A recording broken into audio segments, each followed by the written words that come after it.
ایک آدمی جس کے پاس مرتے وقت صرف 2 جوڑے کپڑے تھے، ایک چشمہ اور ایک جوڑا چپل کا، نہ کوئی بینک بیلنس، نہ کوئی ذاتی گھر، نہ کوئی پراپرٹی اپنے نام۔ لیکن جب وہ دنیا سے گیا تو پاکستان کی تاریخ میں سب سے بڑا جنازہ اس کے لیے نکلا اور دنیا بھر کی حکومتوں نے اسے خراج عقیدت پیش کیا، چاہے وہ ریلیجن ہو یا سیاست، سب ایک جگہ جمع ہوئے۔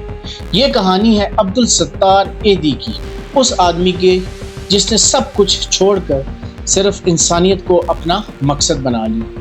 لیکن جو لوگ سمجھتے ہیں ان کی کہانی صرف خدمت خلق کی ہے، انہیں نہیں پتا کہ یہ راستہ اتنا آسان نہیں تھا۔ 1928 میں برٹش انڈیا کے گجرات بانتوا میں پیدا ہوئے عبدالستار ایدھی بچپن ہی میں ان کی ماں کو فالج کا حملہ ہوا اور وہ انہی کی دیکھ بھال کرتے کرتے انسان کی تکلیف کو قریب سے سمجھنے لگے۔ 1947 میں پارٹیشن کے بعد ان کا خاندان کراچی شفٹ ہوا، بالکل اس وقت جب لاکھوں ریفیوجیز پاکستان آ رہے تھے، بیماریاں پھیل رہی تھی اور سسٹم پوری طرح کولیپس ہو چکا تھا۔ ایدھی نے دیکھا کہ ہزاروں لوگ سڑکوں پر مر رہے ہیں اور کوئی انہیں اٹھا کر ہاسپٹل تک لے جانے والا نہیں۔ انہوں نے فیصلہ کیا خود ایک چھوٹی سی ڈسپینسری شروع کریں گے۔ لیکن یہاں پہلا ٹوسٹ آتا ہے۔ جب انہوں نے اپنا ہی محلے میں لوگوں سے چندہ مانگنا شروع کیا تو لوگوں نے انہیں پاگل سمجھا، کچھ نے مذاق اڑایا، کچھ نے دروازہ بند کر دیا۔ ایک آدمی جو خود کچھ نہیں تھا وہ دوسروں کی مدد کیسے کرے گا؟ 1951 میں ایدھی نے اپنی پہلی چھوٹی سی ڈسپینسری شروع کی، صرف 8 فٹ کی جگہ میں۔ لیکن ان کا اصل مشن تب شروع ہوا جب انہوں نے دیکھا کہ شہر میں کوئی ایمبولینس سروس نہیں تھی جو زخمیوں کو اسپتال تک پہنچا سکے۔ لوگ سڑکوں پر تڑپتے رہتے اور کوئی انہیں اٹھانے والا نہیں ہوتا۔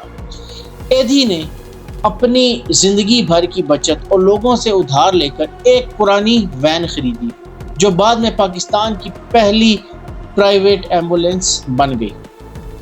یہاں ایک لمحہ ایسا آیا جو ان کی پوری زندگی کا ڈائریکشن بدل دیتا ہے۔ 1965 کی پاک بھارت جنگ میں جب شہروں میں حملے ہو رہے تھے اور لوگ اپنی جان بچانے کے لیے بھاگ رہے تھے، ایدھی اپنی ایمبولینس لے کر سیدھا ان جگہوں کی طرف گئے جہاں دوسرے لوگ جانے سے ڈرتے تھے۔ ان کا ایک ہی اصول تھا جو انہوں نے بار بار دہرایا، زخمی کا کوئی مذہب، کوئی قوم، کوئی سیاسی وابستگی نہیں ہوتی، صرف انسان ہوتا ہے جسے مدد چاہیے۔ یہاں وہ حصہ آتا ہے جو شاید آپ نہ جانتے ہوں۔ ایدھی فاؤنڈیشن جتنی بڑی اتنی ہی مخالفت بھی بڑھی۔ کچھ مذہبی حلقوں کی طرف سے ان کے میتھڈز اور ان کے بیانات پر سوالات اٹھائے گئے۔ 1990s میں کہا جاتا ہے کہ ایدھی اور ان کے خاندان کو دھمکیاں بھی ملی کچھ حلقوں کی طرف سے جو ان کے گروئنگ انفلوئنس اور ان کی نیوٹرلٹی، ہر گروپ، ہر مذہب، ہر فرقے کی مدد کرنا کو پسند نہیں کرتے تھے۔ حالات اتنے خراب ہو گئے کہ ایدھی کو کچھ عرصے کے لیے پاکستان چھوڑ کر لندن جانا پڑا۔ یہ وہ لمحہ تھا جب دنیا نے دیکھا جو آدمی ہزاروں لوگوں کی جان بچا رہا تھا اسے خود اپنی جان بچانے کے لیے ملک چھوڑنا پڑا۔ لیکن کچھ ہی عرصے بعد ایدھی واپس آئے اور انہوں نے اپنا مشن دوبارہ اسی جذبے سے شروع کیا جیسے کچھ ہوا ہی نہ ہو۔ یہی وہ درمیانی حصہ ہے جہاں ایدھی کی سٹوری سکیل پکڑتی ہے۔ ایدھی فاؤنڈیشن آج گینیس ورلڈ ریکارڈز میں دنیا کی سب سے بڑی والنٹیئر رن ایمبولینس نیٹ ورک کے طور پر درج ہے۔ ہزاروں ایمبولینسز پورے پاکستان میں پھیلی ہوئی ہیں۔